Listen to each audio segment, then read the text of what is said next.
Bom dia para você. Tudo bem, Sibeli? Tudo bom? Tudo ótimo. A gente vai falar agora do indiciamento, né? Porque o prefeito de Florianópolis, o Jean Loureiro, ele foi indiciado pela Polícia Federal de Brasília no inquérito da Operação Chabu, que foi realizada em junho desse ano aqui no estado. E o relatório final, né, Prisco, ele foi concluído na sexta-feira. O prefeito Jean Loureiro até deu uma coletiva de imprensa, né? E além dele, outras 16 pessoas também foram indiciadas. A gente vai mostrar algumas imagens para você relembrar o caso. Conforme o relatório da Polícia Federal, os suspeitos estão sendo indiciados por crimes de corrupção ativa e passiva, violação de sigilo funcional, extorsão, contrabando e falso testemunho. Um mandado de prisão temporária havia sido cumprido contra o Jean Loureiro no dia 18 de junho, durante a operação que investiga essa suposta organização criminosa suspeita de atuar na violação do sigilo de operações policiais no estado. O prefeito, então, passou o dia, né, na época lá, em junho, prestando depoimento, foi liberado só à noite. O inquérito segue em segredo de justiça. De acordo com a Polícia Federal, o prefeito teria uma sala segura à prova de escuta em seu gabinete, que teria sido montada com equipamentos de inteligência comprados pelo empresário José Augusto Alves, que é um dos outros 16 indiciados. O prefeito Jean Loureiro falou com a nossa equipe, se explicando isso já no sábado. Vamos ouvir. Bom, começo te perguntando então, prefeito, como é que o senhor recebeu esse relatório final da polícia? Eu recebi com indignação, né? Mas ao mesmo tempo já esperando. Depois de tudo que aconteceu no início dessa operação, as injustiças cometidas contra mim e a minha família, era natural que a polícia mantivesse o posicionamento. Mas a nossa expectativa é que tanto o Ministério Público Federal quanto o Poder Judiciário, através do desembargador da 4ª Região do Tribunal Regional Federal, possam arquivar definitivamente. O importante é que concluiu essa etapa, né? E os fatos apresentados por ele são meras repetições do que tinham e ilações sem nenhum tipo de característica. Nós ainda estamos procurando onde está a sala secreta, que nem a Polícia Federal encontrou. Eu quero convidar a população para vir na prefeitura me ajudar a procurar onde está essa sala secreta. Eu vou continuar o meu trabalho, tenho a convicção do arquivamento, isso vai fazer me voltar ainda mais forte. E ela é tão injusta os procedimentos que a população se solidariza comigo e quebra barreiras que antes eventualmente podiam existir. O apoio da população vem em função do trabalho e nisso eu me dedico todos os dias de madrugada até a noite e é assim que eu vou continuar fazendo. O senhor acredita que pode vir a ser denunciado?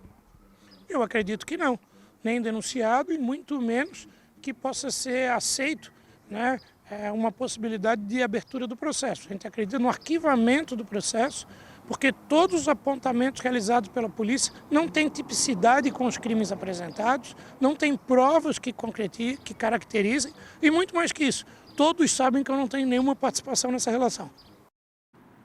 Tá aí a fala do prefeito. A investigação durou cerca de 3 anos, resultou em um relatório de aproximadamente 500 páginas.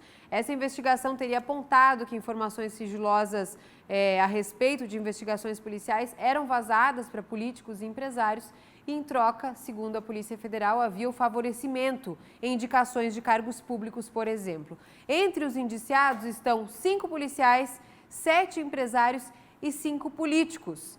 E aí eu já volto aqui com o Prisco, porque a gente tem, Prisco, a lista dos nomes e chamou a atenção que a Polícia Federal dividiu em núcleos, né? Exato. 3 núcleos distintos, 3 núcleos. né? A gente começa aqui com o primeiro, Prisco. Muito bem. Aqui o primeiro de todos, Francisco. É o núcleo policial. Exato, é um ex-funcionário do Detran.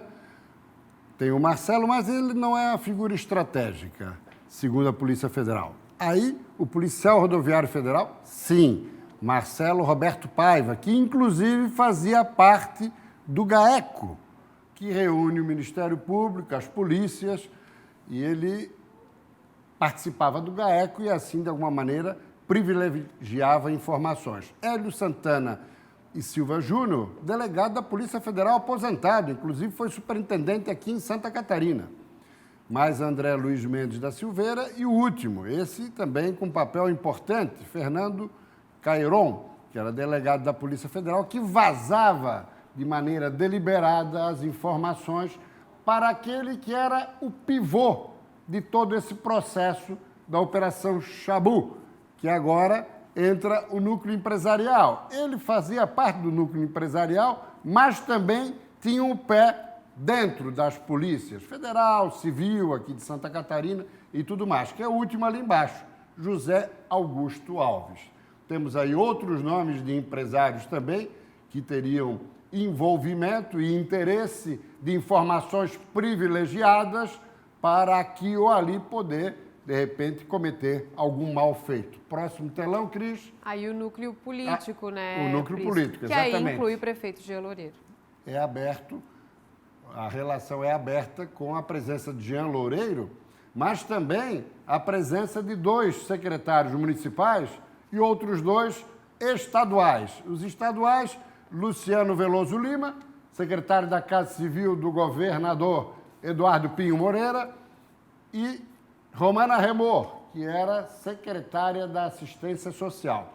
2 secretários municipais. Um foi estadual e se transformou em municipal, que é justamente da Segurança Pública, Alceu Pinto de Oliveira Júnior. E também Constâncio Maciel, atual secretário de Finanças da Prefeitura. 2 colaboradores diretos de Jean Loureiro. Pois então, para fazermos uma análise, Sibeli, é o seguinte: não dá para fazer pré-julgamento e condenar por antecipação esse ou aquele. Claro que a figura central, quem seria? O prefeito da capital. Afinal, Florianópolis é a capital do estado. E Jean Loureiro, que realiza uma boa administração, claro que já estava trabalhando em sua reeleição. Quando eu falo não é possível fazer um pré-julgamento e uma condenação antecipada, porque o Ministério Público Federal precisa ainda se manifestar. A juíza Janaína Cassol já pediu, inclusive, que o Ministério Público, em outro caso, em outra operação, no caso a Alcatraz, que o Ministério Público se manifeste o quanto antes. Na questão da Xabu, não é a Janaína Cassol, mas sim o Tribunal Regional Federal, com sede, região 4, com sede em Porto Alegre, cujo relator é o desembargador federal Leandro Pausen. São muitos nomes. Pois muito bem, aí o Ministério Público, nesse momento, terá que se manifestar, porque o prazo da Polícia Federal venceu na quinta-feira. Isso estava em Brasília, porque envolvia delegados federais. Só vazou na sexta-noite, sábado de madrugada, que vazou. Foi quando o prefeito se manifestou. A situação de Jean Loureiro é uma situação delicada, porque ele diz que não tem nada a ver com isso, mas ele recebeu em sua casa, em 2 oportunidades, o senhor José Augusto Veloso, não, né? José Augusto Alves. Em 2 oportunidades, recebeu na sua casa. Em 12 oportunidades, recebeu na sede da prefeitura. E teve mais de 100 contatos por WhatsApp com essa figura central, o pivô da operação, aquele que recebia as informações vazadas por delegados federais e passava essas informações para políticos e empresários, em troca de outras vantagens.